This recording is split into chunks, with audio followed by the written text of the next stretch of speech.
Welcome back to the deep dive. Today we are going to be talking about Grok, the AI companion that's been shaking up X. X, formerly known as Twitter, right? Yeah, formerly Twitter. It's causing quite a stir in the tech world, and I know you've been digging deep into this, so let's break it down. Yeah. What makes this thing tick? What makes Grok tick? And what could it mean for all of us online? Yeah, what could it mean for the future? The future of online interaction, really.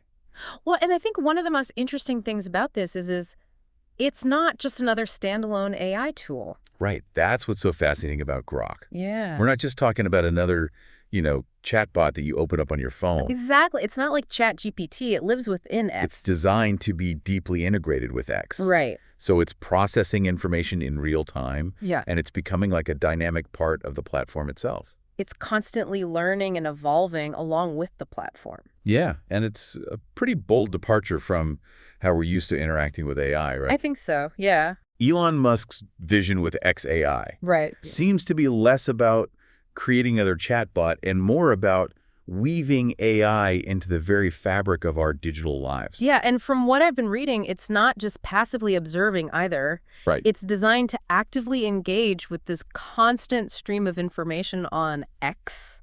Pulling context from live conversations, Revealing content. referencing past tweets, it's wild. Yeah, so it's taking everything into account, it seems like. At least that's what they're saying. Yeah, I mean, this real-time data processing is one of Grok's, key differentiators. Okay. I mean, imagine it as like a massive neural network constantly analyzing millions of tweets. Really? Understanding the slang, the inside jokes, even the emotional undertone. Okay, so it's getting... And then it uses all of that understanding to tailor its responses in a way that feels natural and engaging. So it's not just spitting out facts. It's Yeah. actually trying to understand human communication, like the Uh-huh. nuances of social media. That's a pretty tall order. It certainly is, and that's where the whole personality aspect comes in. Okay. The developers are working to give Grok a distinct voice and tone that aligns with the fast-paced, often irreverent culture of X. Right. It's less like a robotic assistant, Right. more like a witty, well-informed friend. Who's always up on the latest trends. Exactly. Yeah, I can see how that would be a huge draw for users, right? Right. Instead of getting kind of these dry, factual answers, you're having a dynamic conversation with an AI that you feel like understands The platforms, the unique language the culture. and culture. Yeah. That's really interesting. It raises the question, though. Okay. How effectively can it actually keep up with this rapid-fire nature of X? Right, because it's so fast-paced. Can it process the information, understand the context, and generate a relevant response all in the time it takes to scroll through a few tweets? Yeah, I mean, that's really It's a tough challenge. the big question, I guess. Yeah, how are they actually going to pull that off? Yeah. Right, and that's where things get really interesting, right? Okay.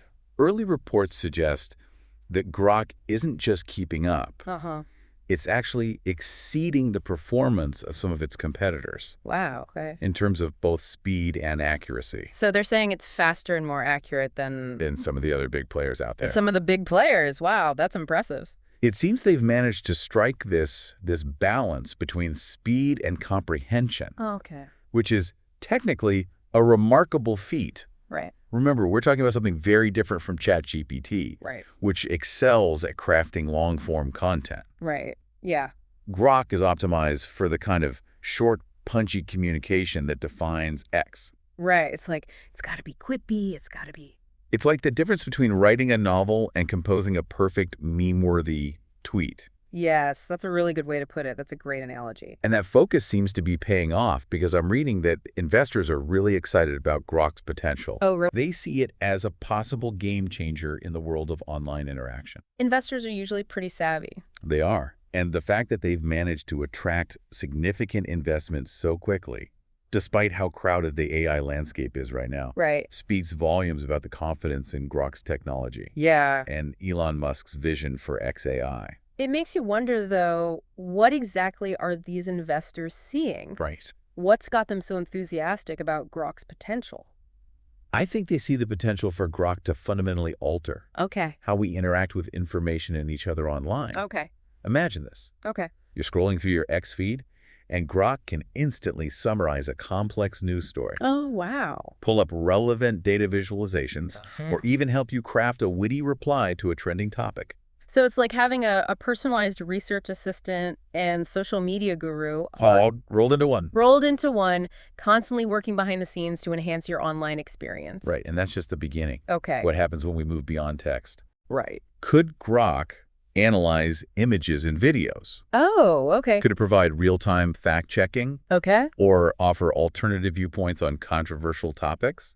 That raises a lot of really interesting questions, but it also makes me wonder how this is all going to impact the way we consume and share information online. Well, it's definitely a lot to unpack, and we're just scratching the surface here. Right. But what we're seeing with Grok is a glimpse into a future Okay. where AI is less about separate tools and more about this seamless integration into the fabric of our digital lives. And that's where things start to get really fascinating, I think, because it's not just about the technology itself. It's about The implications, the implications it has for how we communicate, how we form our opinions. how we form opinions in a world increasingly shaped by AI. We've talked a lot about the potential upside, but there are some important questions to consider about the challenges and the potential downsides. Of such a powerful technology, especially in the context of social media. Right, when you're talking about something that's integrated into a platform that can be so volatile and so impactful. Right. You're right. There are definitely some big questions to address.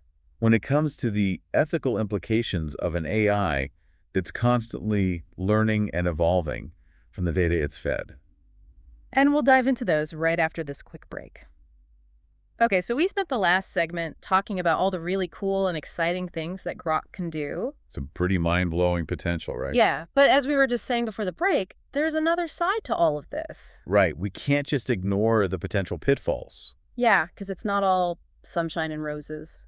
It's not just about, cool features and convenience. Right. It's about responsibility, too. Yeah, especially when you're talking about an AI that's so deeply integrated with a platform like X. Right, a platform that's been at the center of so many debates about privacy and misinformation and harmful content. Yeah, it's not exactly a spotless track record. It's not, and that's what makes this so important to talk about. Right, because the stakes are high. They are.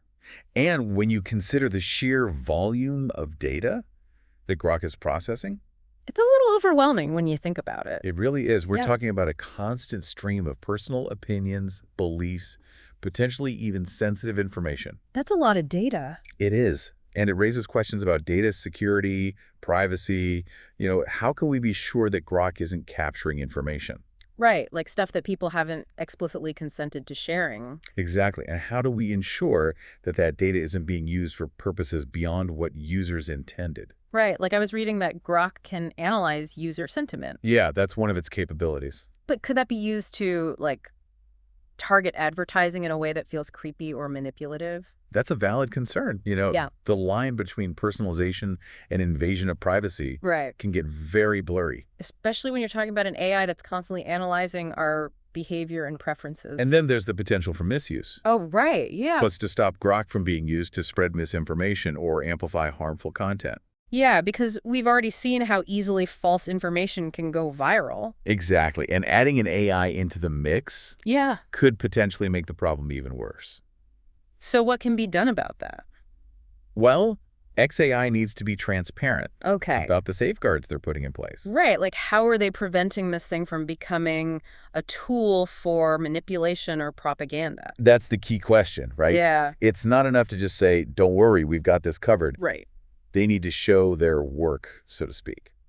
So like specific guidelines for content moderation. Right. Mechanisms for identifying and addressing bias. Okay. Robust systems for fact-checking, source And verification. it sounds like a lot to put on their plate. It is. It's a huge undertaking. Yeah. And it's where the conversation needs to move beyond just the technical achievements and into the realm of ethics. Because it's not enough to just build a powerful AI. Right. You have to build it with safeguards, a framework that ensures it's used for good. That's a good point, but what does good even look like in this context? Right. What does that mean? How do we make sure Grok is actually benefiting users and society as a whole and not just the people who are profiting from it? That's the million-dollar question. And it's one that requires input from a lot of different people. Not just the tech experts. Ethicists, policymakers, everyday users. Right, because this is something that affects all of us. It does. And we need to be having these conversations now before this technology becomes so embedded in our lives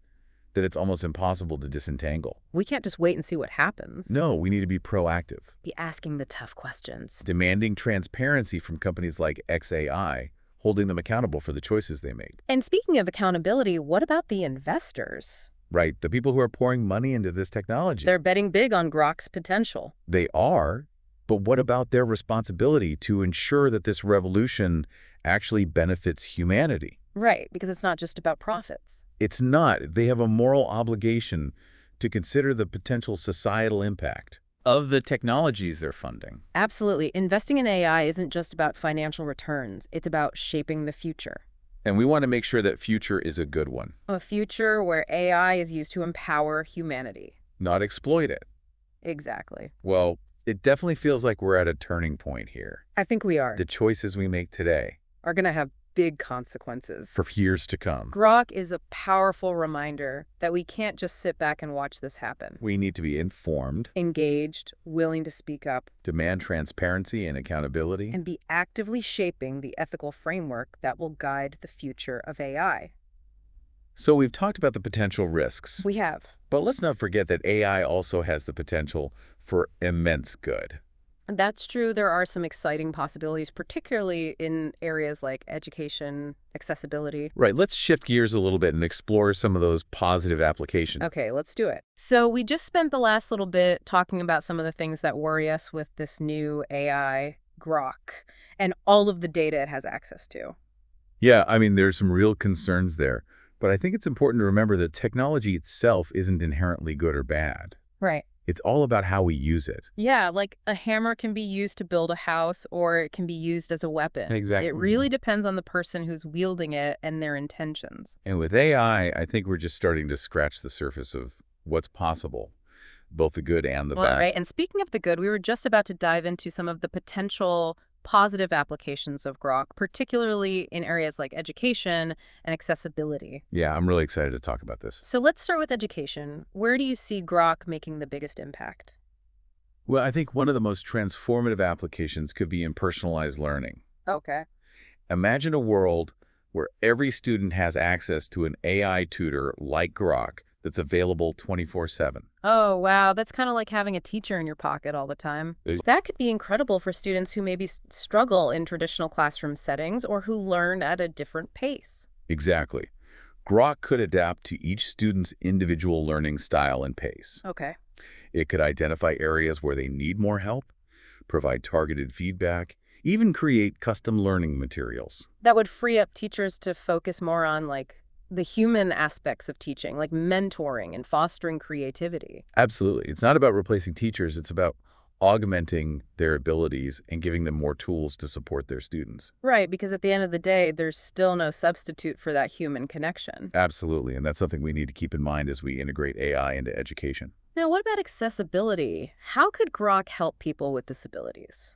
Well, there are so many possibilities. For example, Grok could provide real-time captioning for videos, which would be amazing for people who are deaf or hard of hearing. Oh, that's a great idea. It could also translate spoken language into text, Okay. or even describe visual content for people who are blind or visually impaired. Yeah. So it's kind of like removing those barriers that prevent people from fully participating in the digital world. Exactly. It's about making information and experiences accessible to everyone, regardless of their abilities. I love that idea. And let's not forget about the potential for Grok to help us combat misinformation. Oh, yeah, that's a big one. It could analyze news articles, identify potential biases, and provide context to help people evaluate the information they're consuming. Which is so important in today's world where we're bombarded with information from all sides. It's like having a built-in fact checker and critical thinking coach. I mean, it's not a perfect solution, but it could be a really valuable tool. Absolutely. Well, we've covered a lot of ground today, from the potential risks to the exciting possibilities. It's been quite a deep dive. It really has. And I think the key takeaway here is that Grok, like any powerful technology, is a double-edged sword. It has the potential for both great good and great harm. It all comes down to how we choose to use it. So that brings us to you, our listeners. What are your thoughts on all of this? What stood out to you in our conversation today? Are you excited about the potential of Grok? Or are you more cautious? We want to hear from you. Share your thoughts on social media or reach out to us directly. Join the conversation. Because this is a conversation that we all need to be a part of. The future of AI isn't something that's just happening to us. It's something that we are all actively shaping. So let's work together to make sure it's a future that benefits all of humanity. Thank you for joining us on this deep dive into Grok and the evolving landscape of artificial intelligence. We hope you found it informative and thought-provoking. Until next time.